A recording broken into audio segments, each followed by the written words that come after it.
In the summer of 2021, 22-year-old Gabby Petito and her fiancé Brian Laundrie packed their lives into a white Ford Transit van and set out across America.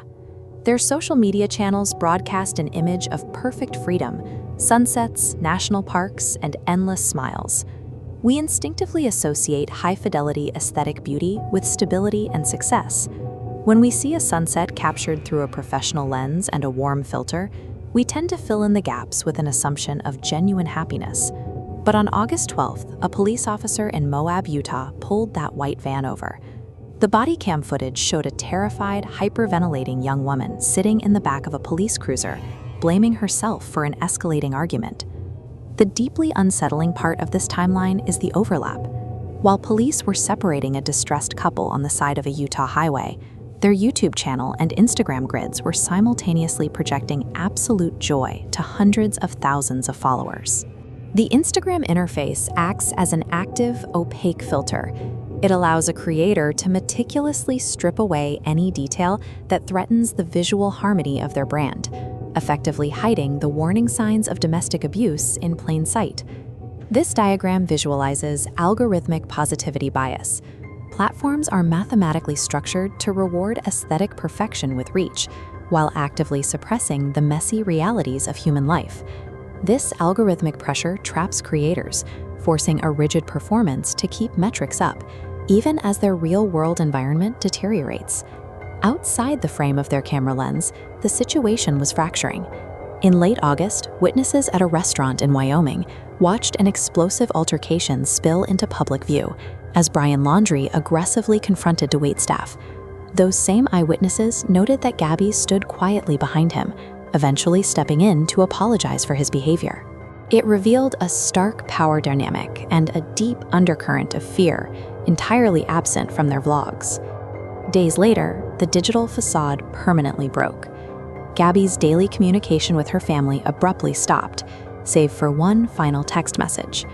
Her mother read the message and knew instantly the phrasing did not belong to her daughter. The intense pressure to perform a profitable, flawless influencer persona ultimately creates a lethal blind spot. It forces victims to conceal their danger behind a smile until it is far too late.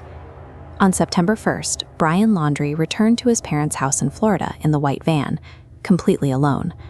For 10 agonizing days, his family hired a lawyer, retreated behind closed doors, and refused to speak to either the authorities or Gabby's frantic parents. Faced with official silence, the internet mobilized.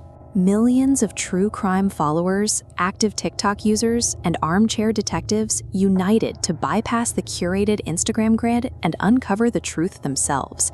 They utilized rigorous open-source digital forensics techniques. Users analyzed the exact timestamps of Gabby's Spotify playlist updates and executed frame-by-frame geographical reviews of their old YouTube blogs to track their precise coordinates across the country. A breakthrough eventually came from a completely unedited source. Another family reviewing their own dashcam footage realized they had captured that specific white van parked on a dirt road in the Grand Teton National Forest on August 27th. The investigation ultimately bypassed the couple's curated timeline, finding the truth in the raw, unedited digital metadata of a passing stranger's camera. Armed with the exact coordinates sourced from that crowdsourced dashcam footage, authorities narrowed their search. On September 19th, they made the tragic discovery of Gabby's remains near that very camping spot. By then, Brian Laundrie had fled into a Florida nature reserve. A massive physical manhunt spanned several weeks, ending when investigators located his remains alongside a handwritten notebook where he confessed to the murder. The public reaction to this case dismantled the collective trust we place in the influencer lifestyle. We watched the stark contrast between a vibrant, sunny YouTube vlog and a lethal reality unfold in real time. The foundation established by her family now provides critical resources to assist victims of domestic abuse and families searching for missing persons. We have to structurally separate digital aesthetics from our assumptions about real-world safety. A perfectly framed photo tells us nothing about the person taking it, leaving us to look a lot closer at the filtered realities lurking on our own feeds.